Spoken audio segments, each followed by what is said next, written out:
네, 1장 내가 해낸 실패들 이어서 읽어보도록 하겠습니다. 실패를 대하는 태도. 삶에 있어 고통은 항상 있습니다. 고통이 있을 때의 자세는 보통 두 가지입니다. 하나는 고통이 없어지기를 바라던가 다른 하나는 고통에서 초연해지던가. 둘 다 정답은 아니죠. 고통은 없어지지 않으며 초연해지려는 노력은 그 자체로 또 다른 고통이니까요.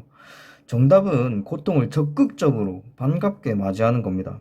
고통이 찾아오면 축배를 들 수 있게 말이에요. 그렇게 되어야만 비로소 삶에서 고통이 사라집니다. 고통을 사랑해야 고통이 사라지는 것이죠. 논어옹야편에 보면 이런 구절이 있습니다. 아는 자는 좋아하는 자만 못하고 좋아하는 자는 즐기는 자만 못하다. 여기에 하나 더 있습니다. 즐기는 자는 미친 자만 못합니다. 여기서 미친 자라면 고통을 사랑하는 자라고 보시면 좋겠습니다. 좋아하는 자는 싫어지면 하지 않습니다. 즐기는 자는 즐기지 못하면 하지 않습니다. 미친 자는 어찌됐든 합니다. 저는 힐링이 대세인 현 시점에서 실패를 찬양하고 싶습니다. 나의 실패에 축배를 들어라. 자존감이 내 삶의 출발점이다. 최근 들어 자존감에 관한 이야기를 많이 들어봤습니다. 사람은 유일무이한 존재다. 그렇기 때문에 내가 찌질하고 남들보다 못하고 별로라고 하더라도 괜찮다고요. 저는 반대합니다. 물론 남들보다 못하는 거는 당연한 겁니다. 무엇을 기준으로 하느냐에 따라 못할 수도 있고 잘할 수도 있기 때문이죠. 다만 나 자신이 찌질하고 모자라도 괜찮다. 이 내용은 격렬히 거부합니다. 그것은 나를 사랑하지 않는다는 증거입니다. 내가 나를 조금씩 포기해가는 겁니다. 자기 자신을 사랑하지 못하는 이유는 다른 것이 없습니다. 본인이 그저 그렇고 별로이기 때문입니다. 자기 자신을 진정으로 사랑하는 사람은 그런 스스로를 참을 수 없습니다. 노력합니다. 부단히 노력합니다. 더 나은 자신으로 만들고 싶기 때문이죠. 스스로에게 기대하는 바가 많거든요. 자기 자신을 사랑해야만 하는 이유는 또 따로 있습니다. 내가 사랑하는 사람들을 가치 있고 멋지게 만들 수 있는 최고의 방법입니다. 예를 들어 봅시다. 자존감도 없고 자기 자신을 사랑하지도 않는 사람이 부모님께 또는 진정으로 사랑하는 사람에게 진심으로 나는 너를 사랑해 라고 한다고 합시다. 그 고백을 받은 사람은 자존감도 없고 자기 자신을 사랑하지도 않는 사람에게서 고백을 받은 겁니다. 솔직히 말해 진심이 담겨 있을지라도 그저 그런 고백을 받은 겁니다.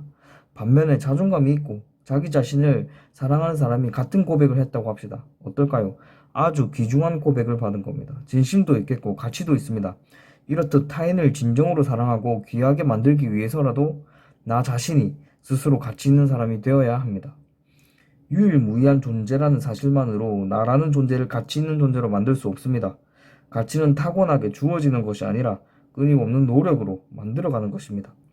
그런 뒤에 그것을 바탕으로 나의 것들을 나누는 일이 인간이 할 수 있는 가장 사랑스러운 일이라고 생각합니다. 자존감의 뜻을 풀이하면 다음과 같습니다. 자존은 스스로자, 존중할 존자입니다. 자신에 대한 존엄성이 타인들의 외적인 인정이나 칭찬에 의한 것이 아니라 자신 내부에 성숙된 사고와 가치에 의해 얻어지는 개인의 의식을 말합니다. 자존감을 갖기 어려운 것은 당연합니다. 남들과 비교하는 습관을 없앤다고 해서, 남들에게 칭찬을 받는다고 해서 얻어지는 것이 아닙니다. 스스로를 사랑하여서 또 미워하여서 노력하고 고통을 겪어야만 얻어지는 감정입니다. 애초에 자존감을 가지자. 이렇게 말만 해서는 얻어질 수가 없는 가치입니다. 지금부터 이어질 이야기는 제가 어떤 실패들을 거쳐 자존감을 얻게 되었는지에 관한 내용입니다. 삶은 자기 자신을 찾는 여정이 아니라 자기 자신을 만드는 과정이다. 진정한 사랑은 나 자신을 사랑하는 것에서 시작한다. 처절한 실패의 교훈. 초등학교에 다니기 시작하면서 저는 태권도를 배웠습니다. 3단까지 따고 그만뒀으니 최소 초등학교를 다니던 그 6년은 넘게 태권도를 배운 셈이었죠. 처음에는 취미 정도로 다녔습니다. 인성, 예의, 범절, 애국심 배워야 한다. 자기 몸은 자기가 지킬 줄 알아야 한다. 최소한의 체력은 길러야 한다. 그런 목적에 부모님께서는 태권도장에 저를 보낸 듯 했습니다. 그러다 초등학교 4학년 무렵 관장님께서 이제 낮에 나오지 말고 밤에 나오라는 겁니다. 제가 알기로는 밤 시간은 시합부 친구들이 운동을 하는 시간이었습니다. 아, 진짜 싫었습니다. 부모님한테 진짜 하기 싫다고 몇 번 울고불고 때를 썼습니다. 역시 이것마저 실패했습니다. 그래서 시합을 준비하는 친구들, 형들과 같이 운동을 하게 되었죠. 굉장히 힘들 줄 알았습니다. 그런데 생각보다 더 힘들었습니다. 매일매일 너무 스트레스를 받았습니다. 저랑 같이 짝을 하던 친구와 서로 발차기를 한 번씩 주고 받고 아프더라도 참고 겨루기를 하며 맞고 아프고 방학이면 새벽마다 동네를 구보했습니다. 그렇게 하루하루를 보내고 대망의 겨루기 시합날이 왔습니다. 정말 떨리더군요. 그때 쪼그려 앉아서 떨면서 제 차례를 기다리며 어머니 휴대폰으로 게임을 했던 것이 기억이 납니다. 어떤 홍길동 게임 같았습니다. 제 차례가 오고 호구를 착용하고 상대방을 봤습니다. 키가 저보다 훨씬 크더군요. 아무튼 경기는 시작이 되었고 되자마자 쿵 하더니 앞이 안 보이더군요. 한 번은 다시 일어났습니다. 그래서 다시 경기가 재개되었는데 그러자마자 또 앞이 안 보이더군요. 경기는 그대로 끝이 났습니다. 맞아가지고 머리도 아프고 그동안 열심히 했던 노력의 대가가 KO라니 너무 억울해서 울었습니다. 그날 저는 확실히 깨달았습니다. 태권도는 아니다. 나는 생명의 위협이 없는 공부를 해야겠다. 그래서 저는 공부를 하겠다고 말씀드렸고 태권도는 그냥 취미부에서 다니겠다고 했습니다. 너무 싫어하는 태권도를 다니다 보니까 조금 싫던 공부가 좋아 보였던 그런 느낌이죠. 그래서 혹여나 내가 지금 하고 있는 일이 너무 싫고 나쁘다면은 어쩌면 이는 다른 조금 더 괜찮은 일을 더 끈기 있게 해줄 수 있는 좋은 계기가 될 수 있을지도 모릅니다. 무튼 태권도는 그냥 취미부에서 다니겠다고 했습니다. 취미부로 다니다 보니 또 뭔가 허전하긴 하더군요. 그래도 공부하는 삶이 그나마 사는 것 같았습니다. 시합부에서 저는 토끼였고 나머지 친구들 형들은 호랑이였습니다. 공부 쪽으로는 노루 정도는 되는 상태였기 때문에 숨통이 트였습니다. 그리고 저는 그 공부를 중학교, 고등학교까지 쭉 이어가서 공부로는 호랑이 중에서도 가장 강한 호랑이가 되었습니다. 처절한 실패라도 이처럼 좋은 계기가 될 수 있습니다. 태권도를 다니면서 잡혔던 발의 물집, 겨루기 하기 직전의 그 긴장감, 낭심, 강타당했을 때의 고통, 새벽 구보를 하며 턱끝까지 차오르는 숨 등 수많은 노력과 인내가 있었어도 결과는 실패였습니다. 다만 이러한 노력과 인내들이 내성을 길러준 것은 사실입니다.